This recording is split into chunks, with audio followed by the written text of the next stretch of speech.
दोस्तों, जय श्री कृष्णा, जय माता दी।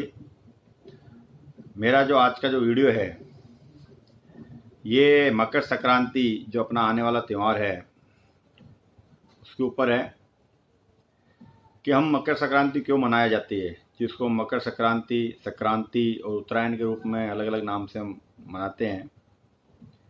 केरल में पोंगल और पंजाब में एक दिन पहले लोहरी के नाम से भी मनाया जाता है। तो मकर संक्रांति के दिन सूर्य जो भगवान है वो धनु राशि से निकल के मकर राशि में प्रवेश करते हैं। मकर राशि के जो स्वामी हैं वो शनि भगवान है। तो एक मान्यता के हिसाब से कि सूर्य भगवान अति उत्साहित होकर अपने पुत्र शनिदेव से मिलने जाते हैं। उसी हिसाब से नाम पड़ा मकर संक्रांति। और भीष्म पितामह ने भी उसी समय को सबसे उचित मानते हुए अपना देह त्याग किया था, क्योंकि उन्हें इच्छा मृत्यु का वरदान था। गंगा नदी भी भागीरथ जी के पीछे चलते चलते कपिल मुनि के आश्रम होते हुए सागर में विलय की थी। तो इस दिन को बहुत शुभ माना गया है। इस दिन कहते हैं कि दान धर्म और पुण्य करने से 100 गुना पुण्य अपने को मिलता है, इसलिए हमें दान धर्म पुण्य करना चाहिए। मैं ये सब स्टोरी इसलिए आपको बता रहा हूँ क्योंकि आप सब जानते हो ये स्टोरी कोई अछूती नहीं है। स्टोरी बताने के पीछे है कि इस पूरी स्टोरियों में और इससे जुड़ी और भी कई गाथाएं हैं, कई चीज़ें हैं, लेकिन उसमें कहीं भी पतंग उड़ाने से जुड़ा हुआ संबंधित कोई भी तथ्य नहीं मिला मुझे। तो मेरा टॉपिक भी पतंग उड़ाने से ही जुड़ा हुआ है। तो मेरा ये कहना है कि मकर संक्रांति के दिन जिस दिन हमें दान पुण्य धर्म करना चाहिए, उस दिन हम कहीं ना कहीं जाने अनजाने में कई पक्षियों की हत्या कर देते हैं, कई व्यक्तियों के गले काट देते हैं, जिसके चलते उनका नुकसान होता है। जबकि एक साइंटिफिक कारण ये है कि भारत जो है पृथ्वी के उत्तरी गोलार्ध में है। सूर्य जो भगवान है, सूर्य देव, वो दक्षिणी गोलार्ध में रहते हैं। इस टाइम में ऑस्ट्रेलिया ये साइड में गर्मी ज़्यादा रहती है। तो कहते हैं कि मकर संक्रांति के समय वो दक्षिणी गोलार्ध से उत्तरी गोलार्ध में जब आते हैं तब सूर्य जो है वो भारत के नज़दीक आ जाते हैं, जो उत्तरी गोलार्ध में अपना भारत उपस्थित है। इस दौरान कहते हैं जो किरणें शरीर पे पड़ती है उन किरणों से शरीर का स्वास्थ्य, हालांकि अपने को सूर्य से विटामिन डी मिलता है और चर्म रोग कई रोग के लिए अच्छा रहता है शरीर के लिए, इसलिए छत पे या उसको सेक लेना चाहिए। कहते हैं ये बहुत बढ़िया रहता है। तो मेरे को ऐसा लगता है कि जो पतंग उड़ाने का जो आइडिया है, ये छत पे हम या कैसे काफ़ी टाइम कैसे खड़े रहे, हमारा समय कैसे व्यतीत, तो उससे ये आइडिया आया होगा। लेकिन उस दौरान में जब जितने भी व्यक्ति ने आइडिया आया और उस दिन से प्रथा चालू हुई, उस दिन वो आदमी कांच डाली हुई डोरी या गम या अंडे डाल के मजबूत की हुई डोरी यूज़ नहीं किया, सादी नॉर्मल डोरी यूज़ किया होगा, जिससे किसी का गला नहीं कटता था। लेकिन अब क्या किया हमने, समय के साथ साथ हमने अपने इस इंजॉय को, इंटरटेनमेंट को हमने पूरा मॉडिफाई कर दिया। आज की तारीख में हमारी पतंग की डोरी या पतंग ना कटे, इसके लिए हम कांच डलवाते हैं उसमें। उस मांझे के अंदर डोरी को एक मांझे का भी रूप दिया, मांझा बोला जाता है। उसमें हम गम, पोलिसोल जो भी है वो डलवाते हैं, अंडे डलवाते हैं, जिससे डोरी मजबूत बने। अरे आप जाने अनजाने में डोरी मजबूत नहीं कर रहे हो, आप उसको एक रूप से हथियार का रूप दे रहे हो।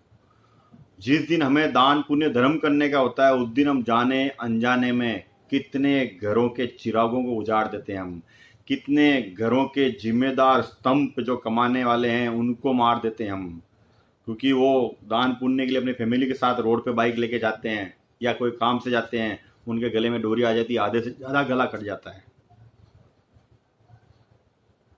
और क्या वो सही है, वो आपको समझना है। कितने पक्षी, कौवे, कबूतर, चिड़िया, जिनका पंख कट जाता है, गला कट जाता है, मुंह के चोंच में फंस के मुंह फट जाता है, मर जाते हैं। हम कहीं न कहीं जाने अनजाने में पाप कर रहे हैं। मेरा इस वीडियो के माध्यम से एक ही उद्देश्य है कि मकर संक्रांति के दिन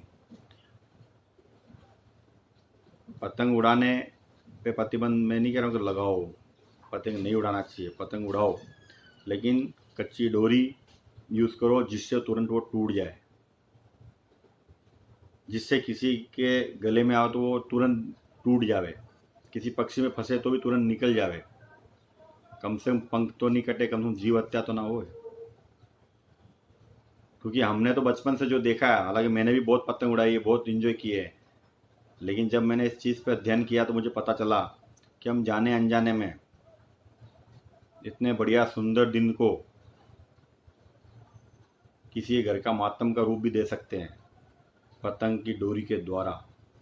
इसलिए मेरा ये कहना है कि कच्ची डोरी, हल्की डोरी यूज़ करो।